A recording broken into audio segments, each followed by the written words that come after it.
Nepotism का नाम सुना है? अक्सर ये ना एक्टर्स के बीच में सुनने को मिलता है, हमारी बॉलीवुड इंडस्ट्री में सुनने को मिलता है नाम। लेकिन टीवी सीरियल्स के साथ भी अब कुछ ऐसा होने लगा है। मैं एक्टर की बात नहीं कर रहा हूं, बल्कि यहाँ पर एक दूसरे को सहारा देते टीवी सीरियल्स की मैं बात कर रहा हूं। अब सीरियल मन्नत ना ऐसे दौराहे पर आकर खड़ा है कि जहां से ऑफ एयर होने का रास्ता एकदम क्लियर कट नजर आ रहा है। ऐसे में यहाँ पर अपने साथी सीरियल आरंभी की मदद लेकर कैसे भी कर कोशिश कर रहा है कि ऊपर आ जाए। अब सीरियल मन्नत के अंदर बार बार आरंभी का जिक्र ना यहाँ पर पब्लिक को कनेक्ट करने के लिए यूज किया जा रहा है, पर यहाँ पर कामयाब हो नहीं पा रहे हैं, क्योंकि यहाँ पर इतनी कमाल की स्टोरी लाइन, इतनी कमाल की स्टार कास्ट होने के बावजूद भी कुछ सीन सीरियल के मेकर्स ऐसे दिखा देते हैं जो कि बहुत ज्यादा वाहियात होते हैं और बिल्कुल लॉजिक से परे होते हैं। अब देखो, किसी भी टीवी सीरियल के अंदर ना चाइल्ड एक्टर तब तक अच्छे लगते हैं जब तक वो वाकई में चाइल्ड एक्टर का काम कर रहे हो। लेकिन जिस टीवी सीरियल के अंदर छोटे बच्चों को बड़ों से ज्यादा होशियार और चंट दिखा दिया जाता है ना, वहां पर कहानी इरिटेट करने लगती है। अब यहाँ पर खिलौने का चूहा हो और रियल लाइफ वाला चूहा हो, इन दोनों में ना दिन रात का फर्क होता है। और वो शातिर विलन जो कि बच्चों को किडनैप करने का काम करते हैं, तस्करी करते हैं, वो नकली चूहे से डरकर इतना डर जाते हैं कि इधर उधर भागने लग जाते हैं। इस तरीके के सीन, बच्चों का गाड़ी की डिक्की में घुस जाना, वापस निकल जाना, घर में घुसकर जासूसी कर लेना और किसी भी शख्स को पता ना लगना, ऐसी सारी चीजें दिखाकर सीरियल के मेकर्स ना खुद के पैर पर कुल्हाड़ी मारने के अलावा दूसरा काम कर नहीं रहे हैं। मन्नत सीरियल की कहानी बहुत इंटरेस्टिंग हो सकती थी, क्योंकि पास्ट से कहानी कनेक्ट कर न्यू कैरेक्टर्स को ऐड किया गया, पुराने कैरेक्टर एकदम एक्टिव तरीके से कहानी में मौजूद रहे, स्ट्रॉन्ग कैरेक्टर को विलन में तब्दील कर दिया, इतने बड़ी स्टार कास्ट खड़ी कर दी, दो दो सेटअप चल रहे हैं, मेजबानी का अलग है, सलूजा हाउस अलग है, और यहाँ पर सम्राज्ञी का परिवार अलग दिखाया गया है। बावजूद इसके कहानी में 1% भी कुछ नया देखने को नहीं मिल रहा है। अब देखो, यहाँ पर आने वाले एपिसोड के अंदर ना फाइनली वो कुछ एफर्ट्स लगाते हुए नजर आ रहे हैं। बहुत सारे लोग मुझे भी बोल रहे थे कि यहाँ पर आपने काफी दिनों से वीडियो नहीं बनाया मन्नत सीरियल का। तो देखो यार, पिछले 5 एपिसोड उठाकर देखोगे ना तो कहानी आगे बढ़ी ही नहीं है। यहाँ पर वो लोग सेम टू सेम कॉन्सेप्ट पर हैं। विक्रांत को याद दिला दे, धैर्य का सच सामने आ गया, मन्नत कुछ नहीं उखाड़ पाई।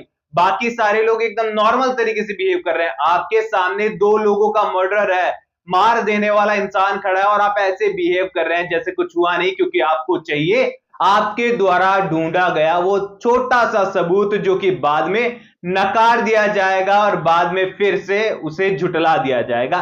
टीवी सीरियल्स के अंदर यही होता है। आने वाले एपिसोड के बारे में बात कर लेता हूं, क्योंकि पिछले एपिसोड में बात करने लायक कुछ था नहीं।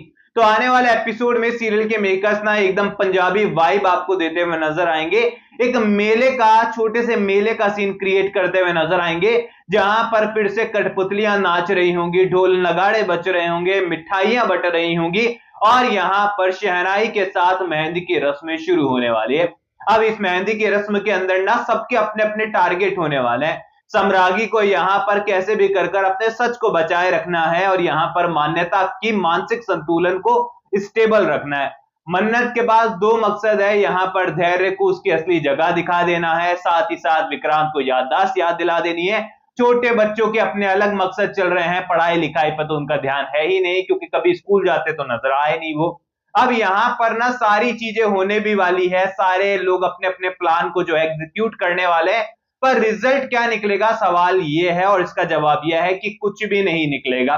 क्योंकि यहाँ पर देखो, सीरियल के अंदर ना जब भी किसी शादी की रस्मों रिवाजें शुरू होती है ना, तो ये हल्दी, मेहंदी, संगीत, इनमें ना केवल और केवल चाल और साजिशें होती है।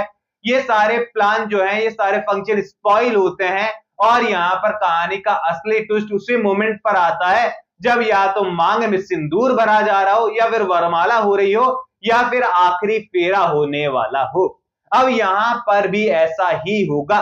विक्रांत पूरी तरीके से जो है शादी के मंडप तक भी पहुंचेगा, 6 फेरे भी पूरे लेने वाला है, हाथों में उसके सिंदूर की डिब्बी भी होने वाली है और उसे सच्चाई पता लगेगी लास्ट मोमेंट पर। या फिर एक न्यू ट्विस्ट ये हो सकता है कि यहाँ पर विक्रांत एक्टिंग करे सारा सच सामने लेकर आने का और इस शादी के होने से पहले उसके सामने सच्चाई आ जाए। लेकिन सीरियल मन्नत का इतिहास रहा है कि जब तक शादी के मंडप में आखिरी फेरों तक कहानी नहीं पहुंच जाती, तब तक यहाँ पर कितना भी इंसान समझदार क्यों ना हो, उसके दिमाग में कुछ घुसता है नहीं। और यहाँ पर लगभग पूरी स्टार कास्ट, मतलब मैं कहूंगा सीरियल के जितने भी कैरेक्टर हैं, दिमाग से पैदल ही दिखाए गए हैं, विलन शातिर है। और सीरियल में वाकई में अगर मैं कहूं तो सीरियल का नाम तो ऐश्वर्या राय सिंह ही होना चाहिए था, क्योंकि यहां पर जब तक ऐश्वर्या राय सिंह कहानी में थी तब तक उसका ही बोलबाला था, टीआरपी भी ठीक ठाक थी।